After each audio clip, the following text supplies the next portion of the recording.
बड़ी खबर का रुख कर लेते हैं अविनाश रैया। इस बीच बड़ी खबर आपको बताएं, पूर्व मंत्री स्वामी प्रसाद मौर्य के खिलाफ गिरफ्तारी वारंट जारी किया गया है। इस बीच बड़ी खबर आपको बता दें, पूर्व मंत्री स्वामी प्रसाद मौर्य के खिलाफ गिरफ्तारी वारंट जारी कर दिया गया है। बड़ी खबर, पूर्व मंत्री स्वामी प्रसाद मौर्य जिन्होंने कल ही कैबिनेट से इस्तीफा दिया है, उसके बाद उनके समाजवादी पार्टी में जाने के कयास लगाए जा रहे हैं और इस बीच उनके खिलाफ गिरफ्तारी वारंट जारी कर दिया गया है। यानी कि अविनाश हमारे संवाददाता जुड़े हुए हमारे साथ। अविनाश, बड़ी खबर, बड़ा अपडेट, स्वामी प्रसाद मौर्य के खिलाफ गिरफ्तारी वारंट।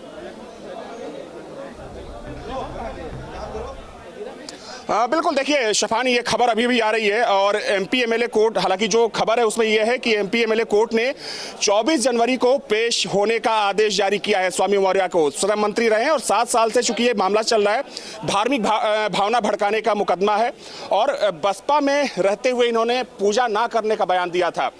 अब इसके मायने क्या निकाले जाएं समझ सकते हैं, लेकिन ये एक कह सकते हैं कि एक बड़ा अपडेट है। और देखिए इस बीच एक अपडेट ये भी है शफान की, दारा चौहान के इस्तीफा के बाद पहली बार, चूंकि कल जब स्वामी मौर्य का इस्तीफा हुआ था तो सबसे पहले केशव प्रसाद मौर्य का ट्वीट सामने आया था। उन्होंने कहा कि जल्दबाजी में लिया हुआ फैसला गलत होता है और अब जब दारा सिंह चौहान ने इस्तीफा दिया है तो उसके बाद केशव मौर्य का ट्वीट सामने आया है जिसमें उन्होंने कहा है कि डूबती नाव पर सवारी ना करिए आप। एक तरीके से आग्रह भी किया गया है। हमारे साथ निखिल का रुख कर लेते हैं, हमारे संवाददाता निखिल हमारे साथ जुड़ गए। निखिल, क्या क्या आधार हैं, क्या क्या आरोप हैं जिसमें गिरफ्तारी वारंट जारी किया गया? देखिए, स्वामी प्रसाद मौर्य पर आरोप था कि उन्होंने धार्मिक भावनाओं को भड़काने का काम किया है। इस मामले में एमपी एमएलए कोर्ट में ये पूरा मुकदमा पंजीकृत हुआ था, जिसके बाद इस पूरे मामले में उन्हें पेश होना है। फिलहाल अगर हम बात करें, ये मामला काफी पुराना है और 24 जनवरी को अब स्वामी प्रसाद मौर्य को इसमें पुलिस को गिरफ्तार करके पेश करना होगा। हालांकि स्वामी प्रसाद मौर्य उससे पहले भी कोर्ट में हाजिर हो सकते हैं और कोर्ट में अपना एप्लीकेशन दे सकते हैं, इस बात की माफी मांग सकते हैं कि वो कोर्ट में तय तिथि को नहीं पहुंच पाए।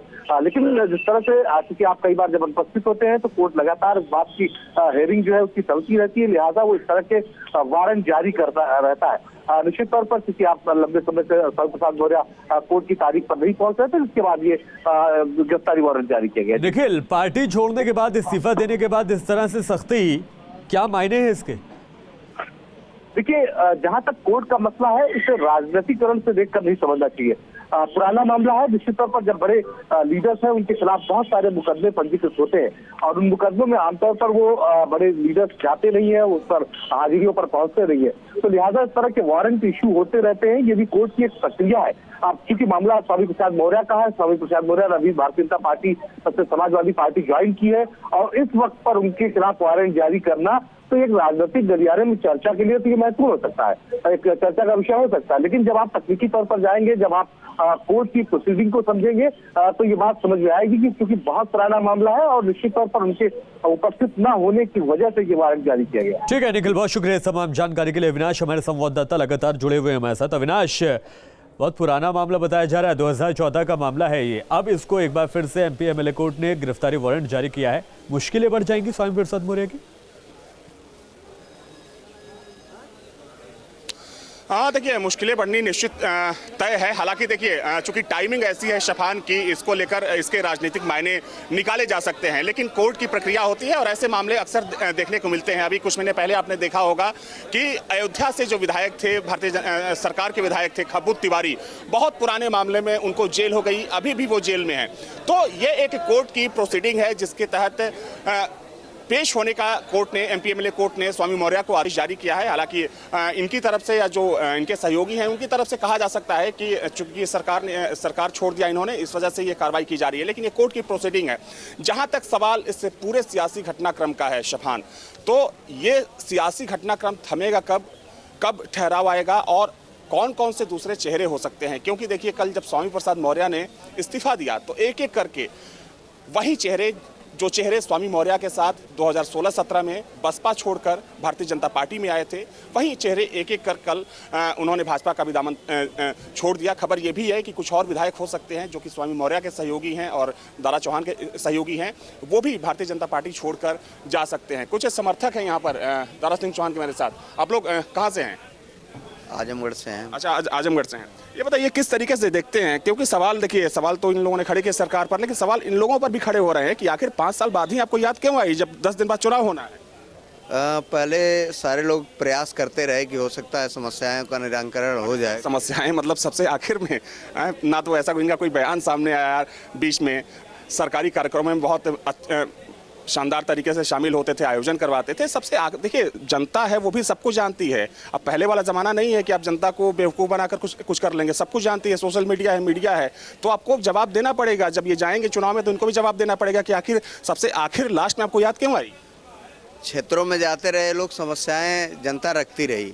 ये लोग बार बार ही कहते रहे कि चल रहे हैं वहाँ हम कहेंगे इस समस्याओं का निराकरण माननीय मुख्यमंत्री जी या सरकार द्वारा किया जाएगा, लेकिन ऐसा हुआ नहीं। अंत में बहुत परेशान हो गए लोग। इनके सहयोगी हैं जितने मुखर आज ये हुए, जिस तरीके से इन्होंने इस्तीफा दिया, अगर यही कदम कुछ साल पहले उठा लिए होते तो शायद तस्वीर कुछ और होती और इन्हें इल्ज़ाम लगाने की ज़रूरत भी ना पड़ती।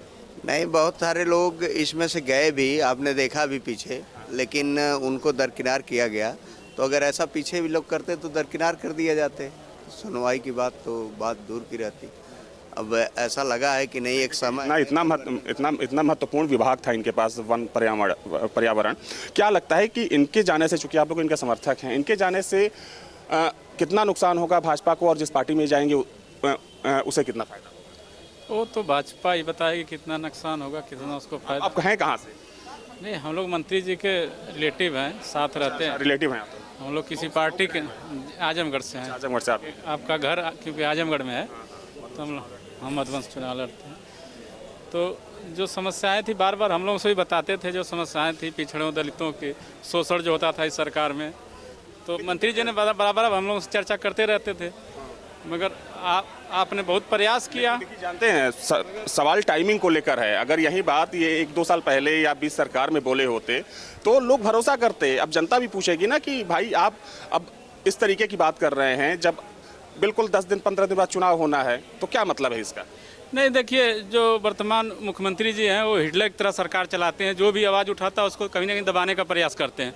तो मंत्री जी को डर रहा होगा, चाहे वो रहा होगा कि अगर हम मुखर होंगे बाहर, जैसे मीडिया प्रेस और यही तो है जो लीडरशिप होती है कि देखिए जो नेता क्या होता है, नेता डर भय से मुक्त होता है। वो जनता के लिए कभी भी कहीं भी और कुछ भी कर सकता है। जो नेता डर गया है वो जनता का क्या ख्याल रखेगा?